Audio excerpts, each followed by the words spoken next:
Oi gente, tudo bem com vocês? Bem-vindos ao meu canal Casos e Mistérios.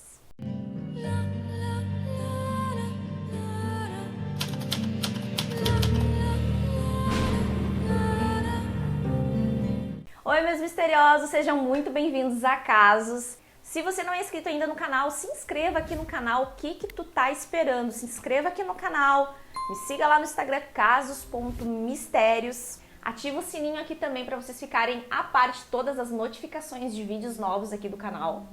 E dessa vez trazendo para vocês um vídeo especial de Halloween, que eu prometi para vocês lá no meu Instagram e aqui estou cumprindo o prometido.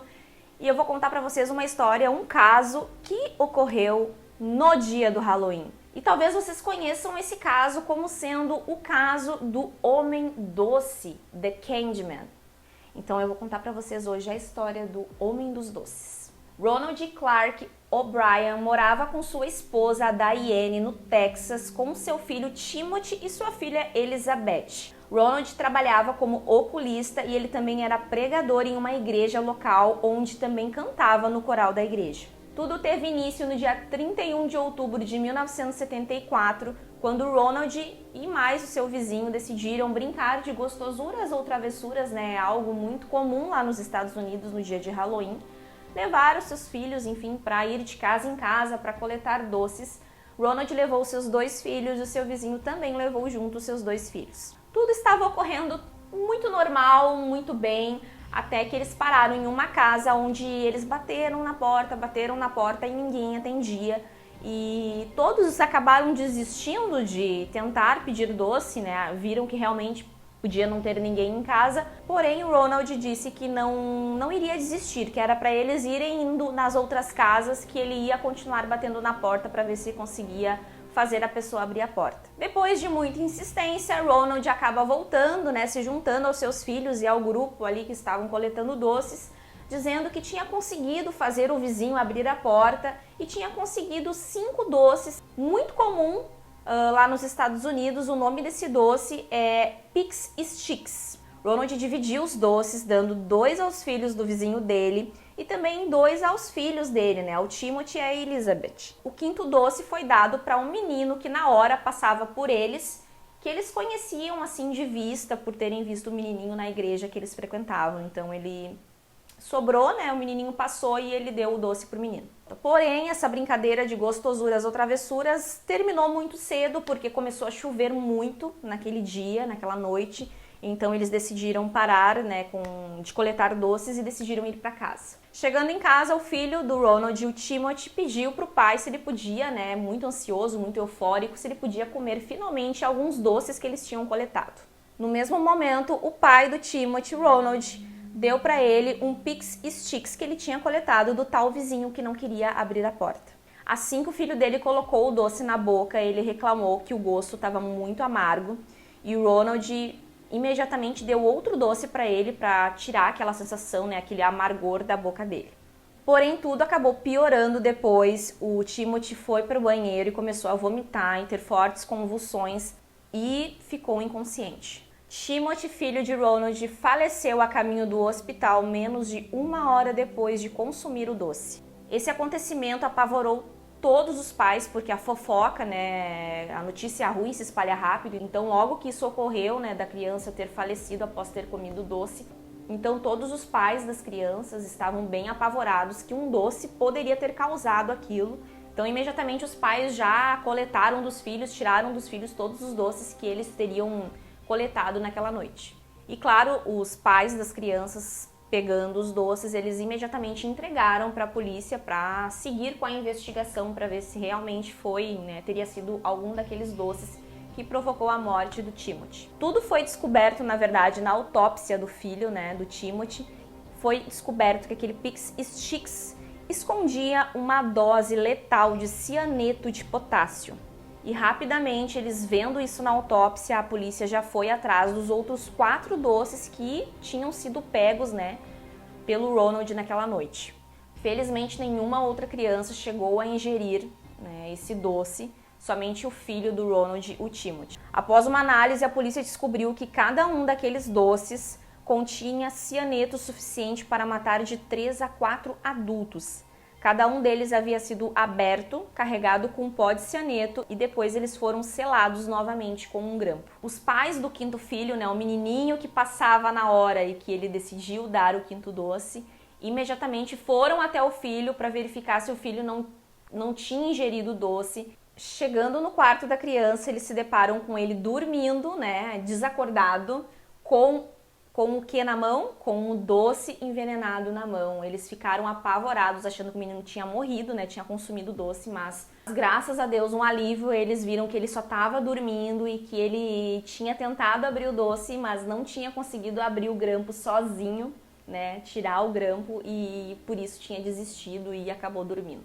No início das investigações, o Ronald dizia não saber qual casa que ele tinha pego aqueles doces, porém era muito estranho, já que o grupo dele, que ele estava, né, com as crianças e o vizinho, tinham andado apenas 2 ruas em função, né, da chuva forte que acabou encerrando o evento muito cedo. Então as suspeitas sobre o Ronald ficaram maiores depois que a polícia descobriu que nenhuma casa tinha comprado naquele dia o doce Pixie Stix. Depois de muita pressão, o Ronald caminhou pelo bairro com a polícia e acabou apontando para aquela casa onde ele tinha ficado sozinho, tentando bater na porta até alguém abrir, né? E depois disse para eles que teria conseguido. E disse para a polícia que naquela casa, me lembrei, essa casa aqui, eu bati na porta até que um homem, sem mostrar o rosto, colocou o braço para fora e me deu os 5 Pixie Stix. Mas é claro que a polícia iria investigar essa alegação.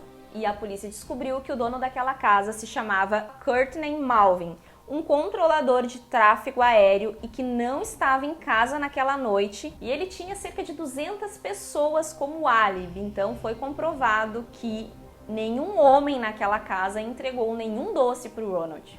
Depois de mais investigações, também foi revelado que o Ronald tinha mais de $100 mil em dívidas e ele era suspeito de roubo também no trabalho dele. Ele já havia estado em 21 empregos nos últimos 10 anos. Ele perdeu a casa dele, perdeu o carro e era inadimplente em diversos empréstimos no banco. Foi descoberto também que o Ronald tinha feito apólices de seguro de vida para os seus filhos meses antes da morte de Timothy, no valor de $10 mil cada, e em setembro ele aumentou para mais $20 mil, totalizando $60 mil em seguro.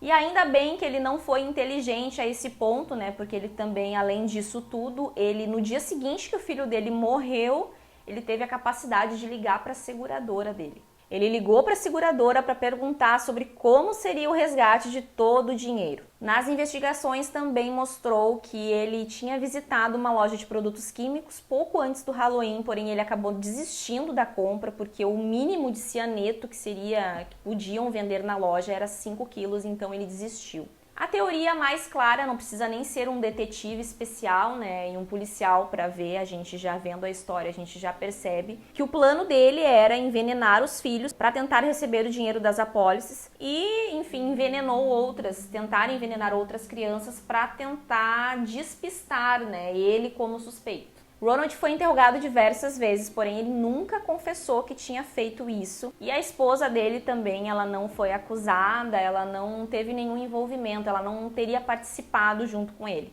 Mesmo a polícia não descobrindo onde ele teria conseguido, né, o cianeto de potássio, ele foi preso pelo assassinato do filho Timothy em 5 de novembro de 1974. Ele foi indiciado por uma acusação de assassinato e 4 acusações de tentativa de homicídio. Em seu julgamento, diversas pessoas testemunharam, alegando que o Ronald tinha interesse em cianeto há mais de 2 anos. Ele vivia perguntando sobre o funcionamento, a quantidade que seria suficiente para matar alguém. Um vendedor de suprimentos químicos também testemunhou dizendo que o Ronald esteve na loja perguntando como que ele poderia comprar cianeto. Amigos e colegas de trabalho também testemunharam, né, e disseram que nos meses anteriores à morte do Timothy, o Ronald ele mostrou um interesse muito incomum por cianeto e vivia falando sobre o quanto seria necessário para matar uma pessoa, questionando as pessoas, enfim. A cunhada e o cunhado do Ronald também testemunharam e disseram no tribunal que no dia do enterro do próprio filho, o Ronald teria feito um comentário muito infeliz, e ainda bem que ele fez esse comentário, porque isso provou mais ainda que ele era o culpado. Ele falou para o cunhado e a cunhada que ele precisaria urgentemente tirar o dinheiro da apólice do seguro do filho, porque ele iria precisar de longas férias depois daquilo. Então, no dia 3 de junho de 75, o júri levou apenas 46 minutos para considerar o Ronald culpado de assassinato e de 4 acusações de tentativa de homicídio, condenando ele à morte. A esposa do Ronald acabou se divorciando, logicamente, e se casou com outro homem, se mudou e passou, né, a viver sua vida com esse novo parceiro, criando a filha, né, que sobreviveu, né, que não consumiu o doce, a Elizabeth. Ronald O'Brien teve várias datas marcadas para sua execução, porém sempre que eles iriam marcar a data para sua execução, ele conseguia com um advogado adiar a data. Porém, ele não conseguiu escapar da sua pena de morte. E no dia 31 de março, dia 31, né, logo dia 31, né, se fosse dia 31 de outubro ia ser mais coincidência ainda, né? Pouco depois da meia-noite, ele foi executado através de injeção letal. Ele morreu ainda dizendo que ele era inocente e ele chegou a dar uma declaração, né? Que eles têm o direito de dar uma última declaração antes de ser dado, né, a pena de morte. E eu vou ler para vocês aqui o que ele declarou poucos minutos antes de morrer. O que está prestes a acontecer aqui está errado. No entanto, nós, como seres humanos, cometemos erros e erros. Esta execução é um desses erros, mas não significa que todo o nosso sistema de justiça esteja errado. Portanto, eu perdoo a todos os que de alguma forma participaram da minha morte. Além disso, a quem ofendi de alguma forma durante meus 39 anos, oro e peço seu perdão, assim como perdoo a quem me ofendeu de qualquer maneira. E eu oro e peço perdão a Deus por todos nós. Aos meus entes queridos, estendo meu amor eterno. Essas foram as últimas palavras do Ronald antes que ele fosse executado. Mesmo ele alegando a inocência até o dia de sua morte, gente, é óbvio, né? A não ser que tenha algo que se prove ao contrário, depois de tantos anos, que ele não teria sido o assassino, mas é um caso, assim, bem chocante, até onde o ser humano pode ir, né, em troca de dinheiro, né? E não é o primeiro caso que tem esse tipo de situação em que as pessoas agem dessa forma, né? Ser humano, né? O ser humano, ele é capaz de coisas inimagináveis. Já deixa o like aqui se você curtiu esse vídeo, já compartilha com os amigos no grupo da família aí, pra quem gosta, assim, daquelas coisas bem misteriosas, né? De Halloween, pra quem gosta de um Halloween, já manda pra família, manda no grupo dos amigos. Se inscreva aqui no canal e me siga lá no Instagram casos.mistérios. Se você quer ajudar a Casos a crescer ainda mais e manter esse canal cada vez melhor, né? Tanto em cenário, em áudio, em iluminação, que eu tô precisando bastante, assim, melhorar o cenário na iluminação, principalmente vocês devem perceber que tem bastante oscilação, né? Devido à minha janela aqui. Então, se vocês querem ajudar o canal, se vocês podem, né? Se vocês podem ajudar, qualquer quantia é bem-vinda, então a forma que você pode ajudar vai estar aqui escrito na descrição aqui embaixo do vídeo. E eu vejo vocês no próximo vídeo aqui do canal. Um beijo!